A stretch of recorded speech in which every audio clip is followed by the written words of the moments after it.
Nowadays, meditation is talked about as if it were some peculiar talent or exceptional discipline that needs to be learned, much like playing the violin or mastering mathematics.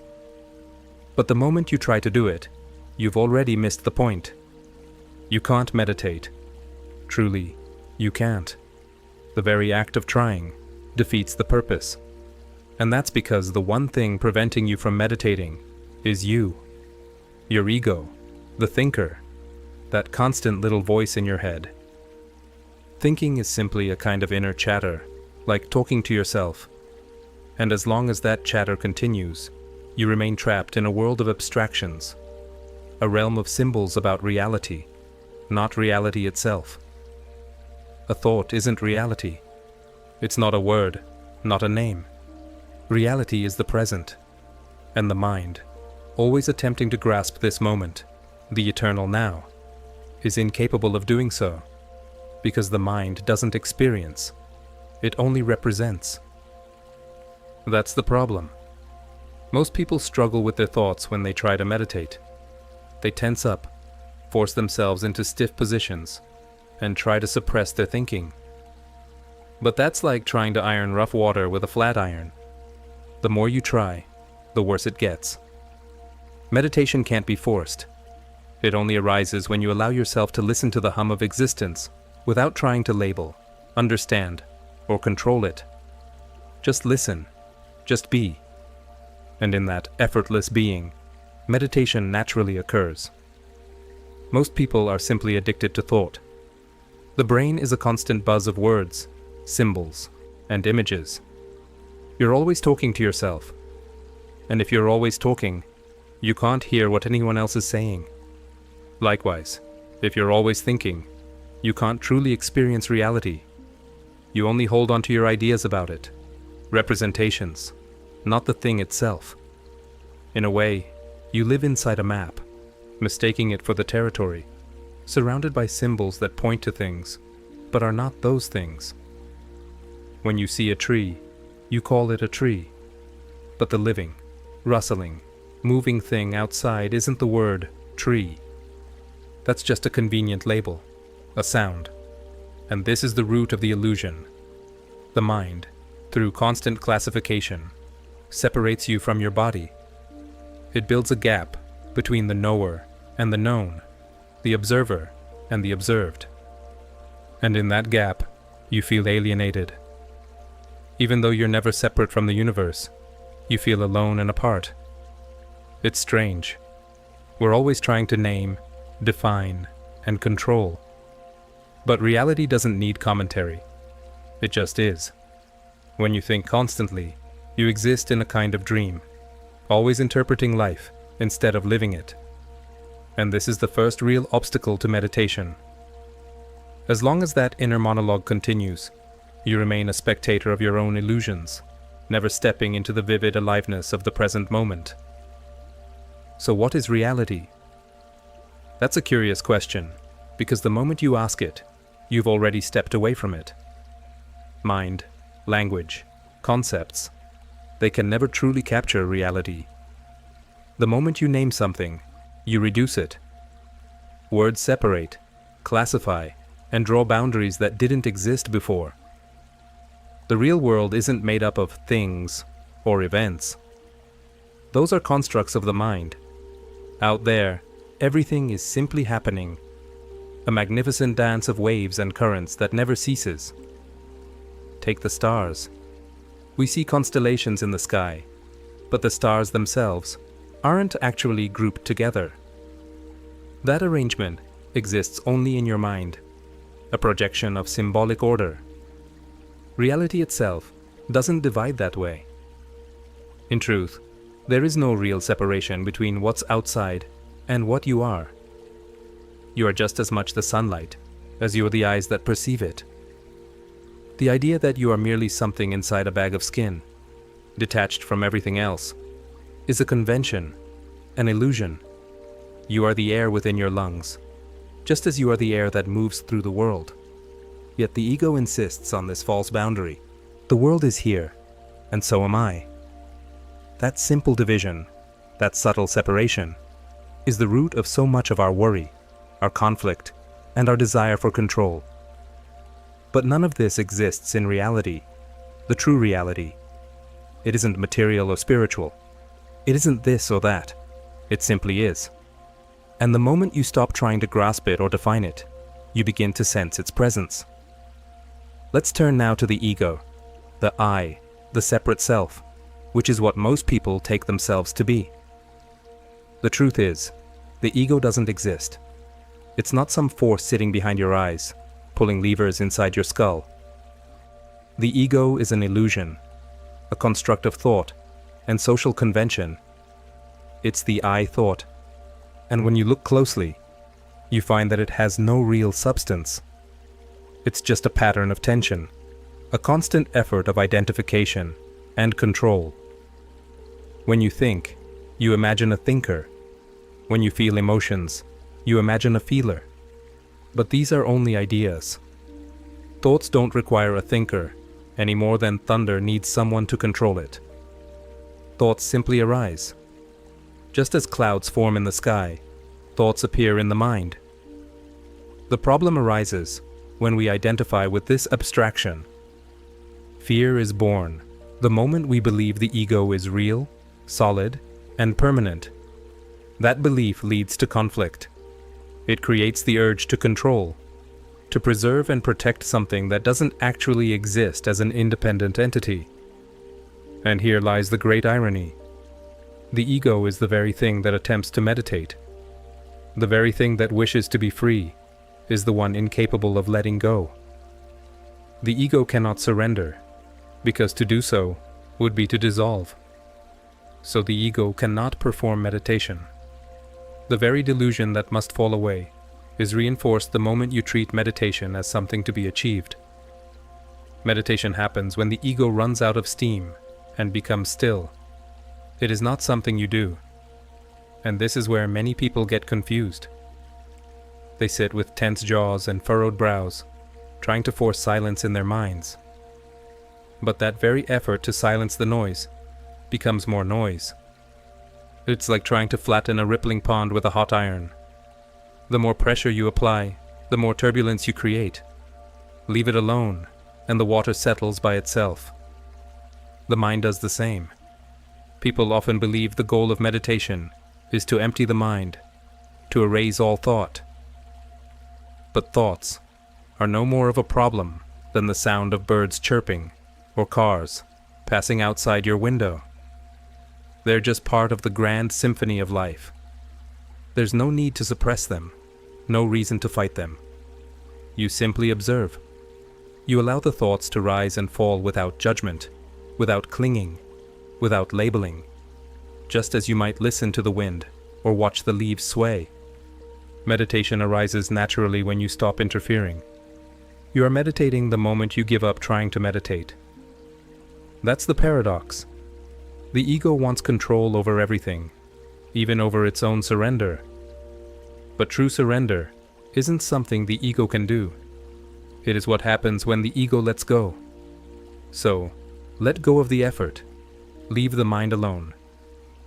Like a tired bird that eventually stops singing, the mind, too, will quiet itself if undisturbed. What, then, is meditation, if not a form of doing? Meditation is the art of not doing, the grace of simply being. It is the acceptance of things exactly as they are, without the need to change, fix, or improve anything. It is, at its core, deep listening. You allow the world to enter you. You close your eyes and listen, really listen. You hear the gentle rhythm of your own heartbeat, the soft whisper of the wind, the distant hum of traffic. And you don't analyze or name these sounds. You receive them as they are. Your senses roam freely, unrestrained by thought. Your breath moves naturally, without guidance or resistance. You stop fighting the little discomforts in your body, the small tensions or aches. You let them be. This is the art of non-doing. You're not striving to reach any special state. You're not trying to force anything to happen. You're simply here, open and aware. Your goal is not to attain happiness, enlightenment, or peace. The real shift comes when you stop striving and simply surrender. And something remarkable begins to unfold the moment you allow this to happen. The boundary that separates you from the world begins to dissolve. The rigid lines blur. You no longer feel like a distant observer, watching life unfold from the sidelines.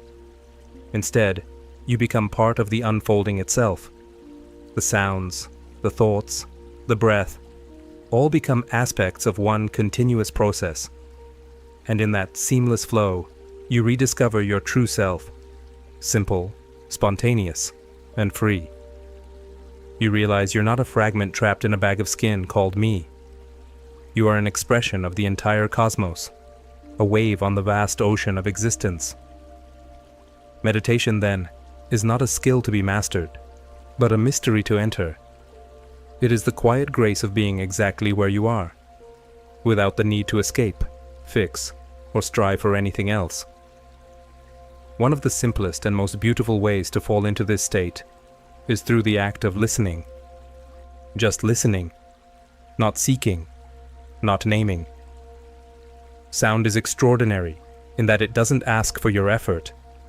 It surrounds you constantly. Whether or not you participate, it goes on. The rustle of your breath, the wind through the trees, the soft hum of passing cars.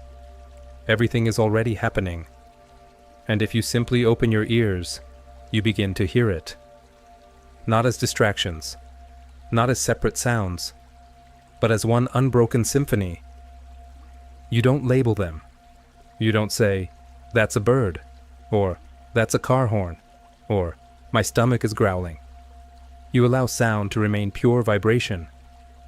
You listen the way you would to music, not analyzing, but receiving. And if your thoughts arise, you listen to them in the same way, as if they were part of the background soundscape. Like birds chirping outside the window, your inner monologue becomes a soft hum. You don't feed it, you don't resist it, you just allow it to come and go. Through this listening, meditation arrives effortlessly. Without trying to understand, without commenting, the mind settles. The ego, the part of you that always wants to grasp, define, and control, finds nothing to cling to. It begins to fade, gently and quietly. In this act of listening, you come to see that you are not a separate listener, isolated from the world. You are part of the vibration. The sound and the hearing are one single event. Meditation happens not by seeking silence, but by immersing yourself in the music of life itself. And then, there is the breath. The mystery of breathing is profound. Most people overlook it. After all, it happens all the time without effort, day and night, with no need for your attention. Yet at any moment you can influence it. You can hold it, deepen it, quicken it, slow it down. Breathing exists at a strange threshold, both something you do and something that simply happens. This peculiarity offers a powerful insight into the illusion of separation between self and world. We're used to dividing everything neatly in the mind. On one side, the things I do. On the other, the things that happen to me. But breathing blurs that division. Are you breathing, or is breathing happening? The more you pay attention to the rhythm of breath, the more that old boundary begins to dissolve. Breathing isn't an isolated act performed by a little self inside the body. It's part of something far greater. The air that fills your lungs was stirred by the trees. The oxygen you take in was once part of a grand, atmospheric rhythm, a dance between forests, oceans, and the open sky. Breathing is not a personal act. It is participation in a cosmic exchange. And this awareness extends beyond breath. Your heartbeat, your digestion, even the subtle movements of your muscles, all operate in a complex system that you did not create and do not control. None of it asked for your permission. The idea that you are in control is merely a thin layer of conscious awareness sweeping across the vast mystery of your being. One of the most profound insights in meditation comes from simply observing the breath. When you neither guide it nor interfere with it, you begin to see that the distinction between what you are doing and what is happening to you is, in truth, arbitrary. The breath breathes itself, and in doing so, it reveals the illusion of a separate controller. This realization doesn't come from theory, but from direct experience. As your attention settles into stillness, you see how breath flows effortlessly, how your heart beats, your lungs expand, and feelings rise and fall, none of which you consciously direct. Life is moving through you, not because of you, but in spite of the belief that you are at the center pulling the strings. Meditation, then, ceases to be a method of control. It becomes a surrender to what has always been happening, with or without your input. Most people, however, are always looking for somewhere to go. Life becomes a journey, a pilgrimage aimed towards some grand destination. Enlightenment, success, salvation, happiness. But behind this entire way of thinking lies a fundamental misunderstanding. The goal of music is not to reach the end of the composition. If it were, the best musicians would be the fastest ones. No, the beauty of music lies in the unfolding, the way each note arises, how each pause holds meaning, how the whole piece breathes and moves. The joy of music is in the playing, not in arriving. Just as no one dances in order to arrive at a specific spot on the floor. If that were the goal, dancers would simply take a few steps and stop. The dance exists for its own sake. Its message is in the movement. Yet many live their lives as if racing to a finish line. They rush forward, always reaching for a future that remains just out of reach. And in doing so, they miss the point entirely. Because that horizon, tomorrow, is always one day away. And the more you chase it, the farther it retreats. But life isn't about the destination. It's about the dance. Every moment is complete in itself. Every experience is whole. The very feeling of lack is created by the act of striving. The moment you believe there's something you must attain, you step out of the flow and become tense, restless, and disconnected. This is something meditation reveals directly. When you sit in stillness, letting go of goals, expectations, or efforts, you discover that this moment, this very breath, is enough. There's nothing to fix, nowhere to be. Everything you're looking for is already here. That's why true meditation has no purpose. The ego seeks growth because it's always looking to become something. It wants to be enlightened, to be wise, to be at peace. But all of that comes from the illusion of becoming, from believing there's a better version of you, somewhere in the future. In silence, this illusion falls away. You realize you've already arrived. There is no other place. Life is not a journey with a destination. It is a dance, a rhythm, a play. And the moment you see this clearly, the weight of striving dissolves. In its place arises a quiet joy, the joy of being fully here, immersed in the dance of life. For many people, death remains the ultimate fear. Not pain, not failure, but the idea of disappearing forever into nothing. The mind paints a terrifying picture, a blank eternity, a void where no experience remains, as if consciousness were extinguished like a flame. But this fear is based on a false premise, the belief that there is a separate, solid I that could be lost. Ask yourself, where were you before you were born? Do you remember not existing? Of course not. Just as you're unaware of the planets turning or your liver functioning, you had no awareness of absence. These things happen without your permission or knowledge. When you imagine death, you project the idea of continued awareness into a space where no awareness is possible. But you cannot experience non-existence. You did not experience birth, and you will not experience death. Think for a moment about rest. Where do you go when you're asleep and not dreaming? There's no pain, no craving, no fear, only the absence of distinction. And when you wake, the world returns, almost as if summoned into being. But in truth, the world and you were never separate. Birth and death are not fixed boundaries, but movements in a continuous flow. Just as waves rise and fall, each being emerges and dissolves back into the great totality. The wave was never separate from the ocean. It was always part of its ongoing dance. Suffering begins with the illusion of separation, with the sense of being a solitary, isolated self navigating a foreign world. Though thought maintains the illusion, and the ego insists on its independence, unity becomes clear the moment thought subsides. In the silence beneath the mind's noise, it is revealed that life and death are not opposites, but complementary aspects of a single process. The universe inhales and exhales beings. Each birth is not the arrival of something entirely new, but a fresh face of the same underlying reality. When this is experienced directly, not merely understood, it transforms the fear of death. The terror of disappearing is replaced by awe. Awe at being part of an eternal, uninterrupted whole. There is nothing to lose or gain.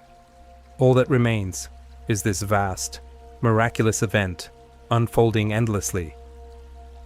Letting go is the foundation of wisdom and the heart of meditation. Not as a method or a task to complete, but as the natural consequence of seeing that control is impossible. From childhood, we are taught to hold tightly, to grasp for permanence, identity, and mastery. The mind clings to possessions, roles, and beliefs. The ego builds a fortress of me and mine, always vigilant, always tense. But the more tightly it holds, the more fragile it becomes. Letting go is not a loss. It is not defeat. It is liberation from an impossible burden, the fruitless attempt to govern what was never yours to manage. Life unfolds on its own. Thoughts arise, uninvited. Emotions shift and change. Circumstances transform without asking for your opinion. You were never in charge of this wild, beautiful movement. Meditation simply reveals what has always been true. You do not need to interfere. Thoughts drift by. Feelings emerge and pass. Sounds fill the space around you. The breath continues. The heart beats. The earth spins. As this becomes clearer, the urge to control begins to fade. True freedom doesn't come from dominance, but from participation, from moving with the flow instead of standing apart from it. The division between ego and world begins to dissolve, and when control is released, something astonishing emerges, a deep harmony underlying the apparent chaos.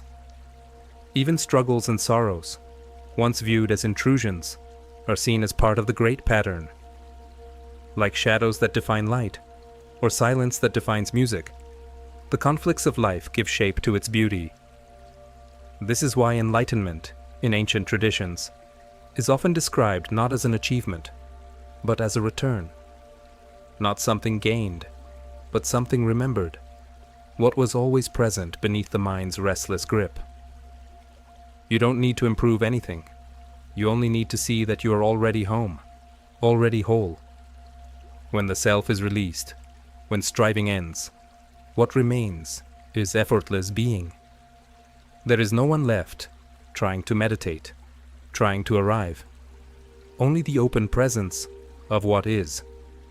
And so the circle closes. Many believe that meditation is a tool for self-improvement, to become more enlightened, more peaceful, more perfect. But this is the voice of striving, the whisper of the ego still seeking escape, still trying to polish and repair itself, as if it were broken. Yet the essence of meditation is not improvement. There is no ladder to climb, no prize to win. The very desire to become better only feeds the cycle of dissatisfaction. The truth is simple. There is nothing to achieve. There never was. The seeking itself is the problem. The striving is the suffering. The belief that this moment, just as it is, might be lacking. That is the illusion. Meditation is allowing life to be exactly as it is, without resistance. It is not a discipline of becoming, but of dissolving.